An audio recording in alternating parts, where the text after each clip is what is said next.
Hello, I'm Marina Shane Ann, and now I'm going to discuss about faith-based movements. So, ano nga ba ang faith-based movements? Religious movements are social movements that aim to alter existing religious organizations or establish new religions.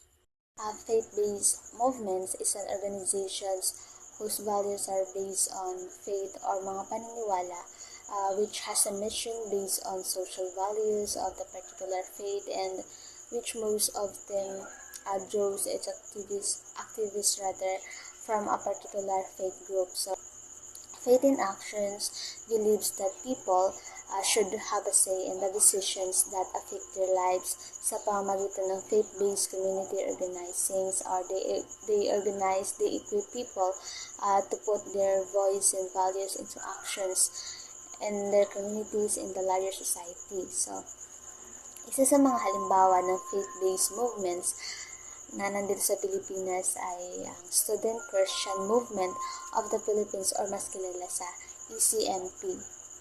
It works to uphold students' democratic rights and welfare, and actively participates in the Filipino people's struggle para sa national freedom and democracy.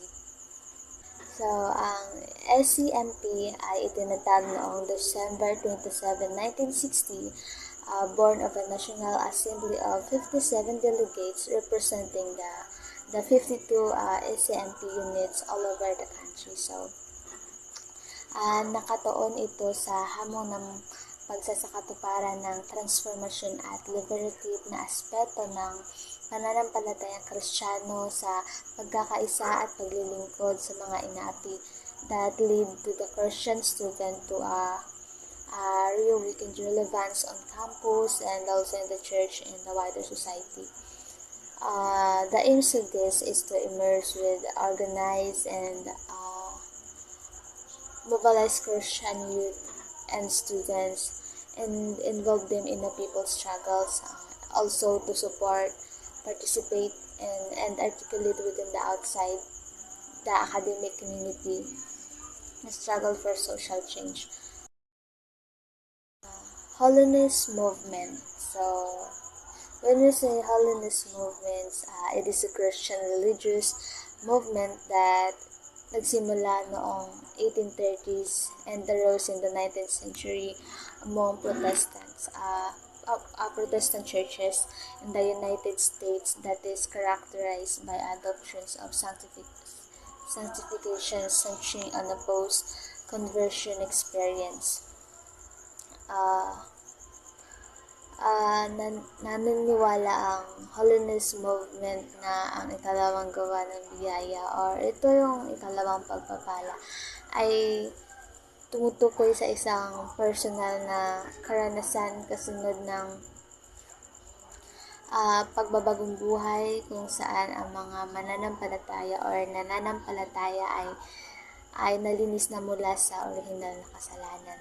So, ang kilusan ng kabanalan or the holiness movement nga po ay humantong sa pagbuo at karagdagang pag-unlad ng ilang mga Kristiyanong denominasyon at asosasyon. The associations of Independent Methodist, Bible Missionary Church, Christ Sanctified, and the Holy Church na ayon po sa kasaysayan ay lubos na sumusunod sa doktrina ng holiness movement. Several organizations and programs gaya ng Christians Holiness Partnership, ang Global Wesleyan Alliance, then One Mission societies exist upang mag-promote ng holiness movements, then plan missions and promote ecumenisms. Or ito ay ang konsepto at prinsipyo na ang mga Kristiyanong kabilang sa iba't ibang denominasyon Kristiyano ay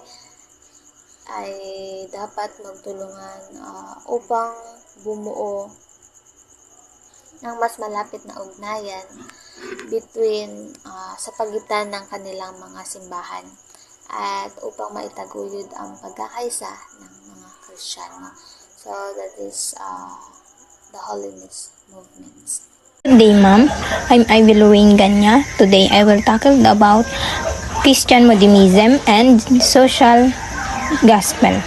Christian modernism.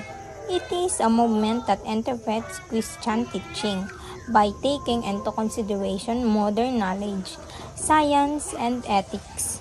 Christian modernism in Roman Catholic Church in the last decade and post-decade the traditional Catholic teaching in the light of philosophical, historical, and psychological theories called for freedom of conscience. Christian modernism, it emphasizes the importance of reason and experience over doctrinal authority.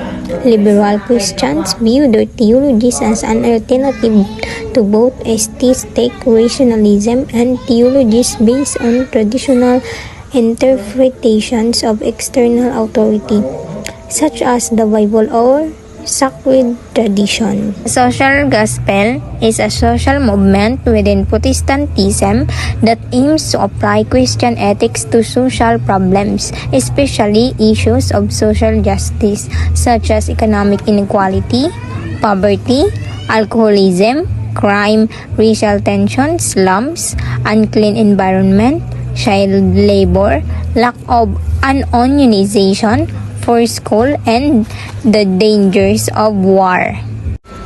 Social gospel believe the second coming could not happen until humankind rid itself of social evils by human effort. The social gospel was more popular among clergy than laity. Its leaders were predominantly associated with the liberal wing of the progressive movement, and most were theologically liberal, although a few were also conservative when it came to their views on social issues. The social gospel is more interested in feeding the body than in nurturing the soul. Its goal is education, not salvation, recreation, not sanctification, fraternity, instead of eternity. It concerns itself with the new morality rather than with immortality, birth control rather than self-control, ministering to the inner city rather than seeking the heavenly city, Islam clearance rather than with spiritual perseverance. Good day, ma'am. I'm Aljavet Miranda, and I'm going to tackle about the House movement and the Black Muslim movement. House movement, it is a group of enterprising settlement house movement leaders sought to achieve changing by bridging the gaps between social classes. So the middle class leaders join underserved urban neighborhoods and open their homes to the local children, parents, family, and older adults. The main goal of settlement houses is to provide services such as daycare, English classes, and healthcare to improve the lives of the poor in these areas. The most famous settlement house of the time was Whole House, founded by Jane Addams and Ellen Starr. Settlement houses were meant to move beyond charity, instead bringing together people from the middle and upper classes to work with and for the poor. The primary goal for many of the early settlement residents was to conduct sociological observation and research. For others was the opportunities to share their education and Christian values as a means of helping the poor and disinherited to overcome their personal handicaps. Settlement houses is to provide free education in which immigrants and other working class poor could learn English as well as a vocational career skills. They also provide kindergartens, library service, recreation club for boys and girls, and classes of nutrition and banking. So the function of settlement houses is to help and and identify the economic and social development of a place and can show its to a main activity. Most largest settlements have the more than one function, though in the past is a one function was maybe the most important in defining the success and growth in importance of the settlement. Moving on to the Black Muslim movement, it is focused on the nationalist organization. It's attention of the African diaspora, especially in the African Americans, while the identifies itself as promoting a form of Islam. Its belief differ considerable from mainstream Islamic tradition. Scholar of religion characterize it a new religious movement. So the meaning of the Black Muslim is a member of chiefly black group that professes Islamic religious belief. So the national of Islamic reinforced black power philosophy by inciting that black Americans have control over their own business, schools and community and organization. The ultimate goal of Black Muslim is to followers of Islam aim to live a life of complete submission to Allah. They believe that nothing can happen without Allah's permission, but the human have free will to do their own thing. And that's all. So good day everyone. We will talk about first the Catholic Worker Movement. The aim of the Catholic Worker Movement is to live in accordance with the justice and charity terms of Christ. This aim requires us to begin living in different way. We recall the words of our founders, Dorothy Day, who said, God wants things to be much easier than we have made them, and Peter Maurin, who wanted to build a society where it is easier for people to be good. Erica William Rodriguez talks about race sustainability and kids.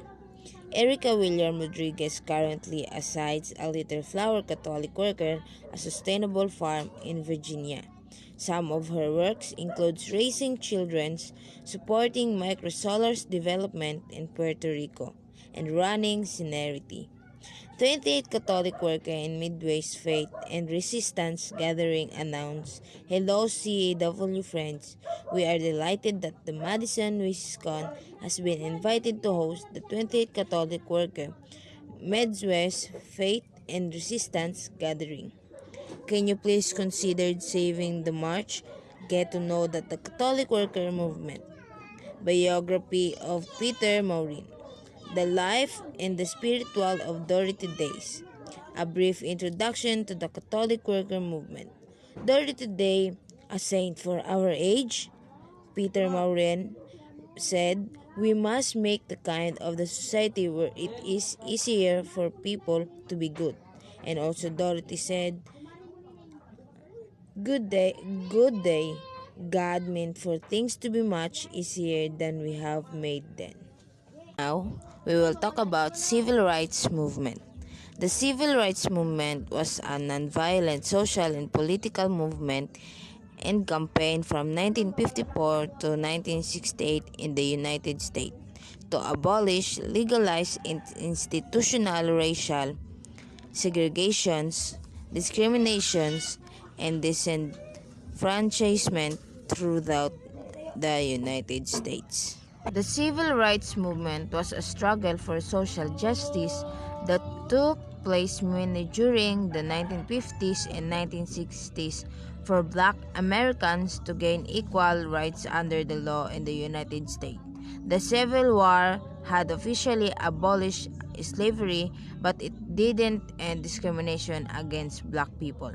They continued to enjoy the devastating effects of racism, especially in the South by the mid-20th century. Black Americans had more than enough through prejudice and violence against them.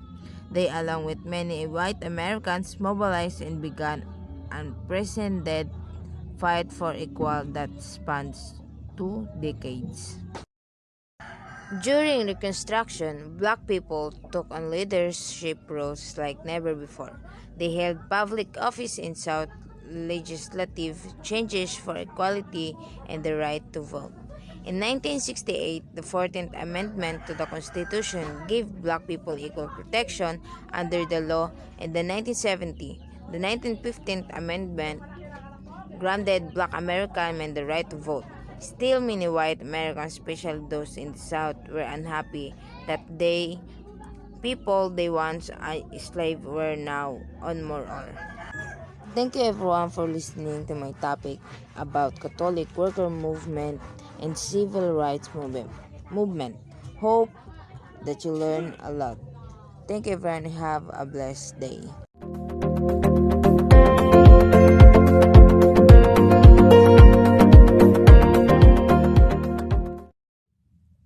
Hello everyone, good day. I am Daylene Mugisi Gomez, and today I will discuss to you about the topic of New Age religion and pro-life and rescue movement. Okay. First, i-discuss natin yung New Age religion. So, what is a New Age religion? New Age religion, forming in the 1960s. So, nabuo siya noong 1960s. So, the New Age movement emphasizes personal fulfillment, spiritual unity, and experimental healing methods. So, sinasabi dito na yung New Age movement talagang nag-i-emphasize doon sa personal fulfillment ng isang tao, sa spiritual unity niya. Here in New Age religion, merong dalawang example. Yung una, Scientology, and the last one is Mormonism. So, sa Scientology dito, it is a religion na kung saan tinutulungan nila yung isang individual or person gamit ang scientific approach para ma-enhance or malaman yung kanilang potential. And then, malalaman lang nila yun or malalaman na nila yung full potential nila or ng isang individual kapag na-realize na nila sa sarili nila kung ano ba yung halaga nila or ano ba yung totoong relationship nila sa physical universe and of course sa supreme well-being. So, let us proceed now in pro-life and rescue movement. So, dito, meron akong nabasang isang article. Doon, sinasabi doon na dati, sa noong mga 80s or 90s, like that, talagang sa Amerika, parang hindi naman talaga totally legal, pero sa dami ng mga babae na nagpapa-abort, kumbaga parang nagiging normal or nano-normalize na yung abortion doon. And ayun, marami yung naging against doon, marami yung kumontra, marami yung nagprotesta doon. And yun na nga, parang lalo na doon sa mga Catholic, sa mga talagang naniniwala, talagang kumbaga mahigpit yung paniniwala nila sa Panginoon. So yun noon. So noong 1987, si Randall Terry, isa siyang evangelical preacher from Binghamton, New York. Yun. Gumawa siya ng isang tinatawag na Operation Rescue. So, itong Operation Rescue na to, sinasabi niya dito na ang aim nitong ginawa niya is para tulungan or himukin ng mga babae na huwag magpa-abort, ganun. Kasi nga, diba, ngayon, kahit ngayon, marami talaga kumbaga meron pa mga hospital na gumagawa para lang sa pwede ka magpa-abort, ganun. Ganun yung ginawa niya. Para kasi, kumbaga, para sa kanya, kay Randall, walang kasalanan ng isang bata, kaya hindi siya pwede or parang hindi niya gugustuhin na ipalaglag ng isang ina. Yun, parang hinihimok niya na wag ipalaglag, ganon. And yun lang. Good day, ma'am. I'm Hamelo Isagaya from BSS W2C, and I'm gonna explain the shepherding movement and sanctuary movement. What is shepherding movement? An offshoot of the charismatic movement, the shepherding movement garnered controversy in the early 1970s for its emphasis on personal submission to religious leaders. The shepherding movement is also called the discipleship movement. This movement offers critical insights into how charismatics at the time were thinking through discipleship, pastoral care, leadership, and spiritual authority, perennial issues to any Christian regardless of being a charismatic or not. When we say charismatic, it is relating to the charismatic movement in the Christian church. The need for this discipleship structure and network was in large part a response to the dynamics of the charismatic movement of the time. Charismatics were largely dispersed among churches and were generally seen as a truly trans-denominational work of the Spirit. They saw themselves as a part of God's renewing work among His people by engaging believers with a fresh outpouring of the Spirit, spread through multiple Protestant churches as well as Roman Catholic communities. Therefore, they were in effect a people spread among a people who need attending, support, and care. Therefore, the shepherding movement arose at a time when charismatics were loosely associated, largely independent, and in need of discipleship and organization to help them grow in Christ and join the Spirit's work. The reason the term movement is used is that despite ultimately looking the and talking like a denomination, charismatics at the time were largely allergic to the idea of becoming an institution. What is sanctuary movement? The sanctuary movement of the 1980s helped to provide sanctuaries and safe havens for Central American refugees. Sanctuary movement. The sanctuary movement is a growing movement of faith in immigrant communities doing what Congress and the administration refused to do. Protect and stand with immigrants facing deportation. Members pledge to protect immigrant families who face workplace discrimination or unjust deportation. Unitarian Universalists are joining the many religious leaders, congregations, and faith-based organizations of all denominations who are part of the movement. Progressive Christian movements, also referred to as the emergent church movement. Progressive Christianity is a movement that embraces liberalism and postmodernism. Is a movement that is considered more welcoming and more tolerant of the world as it is. Most notably, progressive Christianity believes that teachings of science and evolution should still be taught in school, that God loves members of the LGBT community as much as any other, and that members of all faiths are able to go heaven, not just Christian. Progressive Christianity believes that the Bible is fallible, that a woman, not a political leader, should have the right to choose what happens to their bodies. This difference among many others and depending on the church or community are what separate and progressive Christian movements from the more fundamental conservative Christian church. Emerging Church. The Emerging Church is a Christian Protestant movement of the late 20th and early 21st centuries that crosses a number of theological boundaries. Participants are variously described as Protestant and post-Schematic.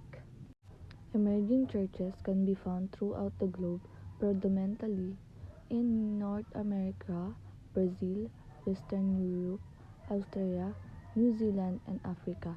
That's all. Thank you. Christian Orphan Care Adoption 2000 January 1. Arising in the early 21st century, the Christian Orphan Care movement encouraged Christians to adopt local and foreign children who are orphaned. So, noong 21st century, sinihikayat ng mga Kristiyano ang mga Kristiyanong ampunin ang mga lokal at dayuhang mga bata na ulila para alagaan at paaralin ng salita ng Diyos. City Gospel Movement. The 2000 saw an emergency of city gospel movements which encourage partnerships across churches and social service to local urban areas. Noong 2000 ay nakita ang paglitaw ng mga kilusang ebanghelyo sa lungsod na naghihikayat ng pakipagtulungan sa mga simbahan at serbisyong panlipunan sa lokal ng mga barangay na mga lugar. New monasticism formally established in 2004. New monastics reject Christian and individualism and emphasize communal lifestyle and spiritual discipline. Ang new monastic na formal na itinatag noong 2004 ay tumanggi sa Kristiyanong individualismo. Priority nila ang pamumuhay sa komunidad at paggawa ng spiritual na nagdidisiplina.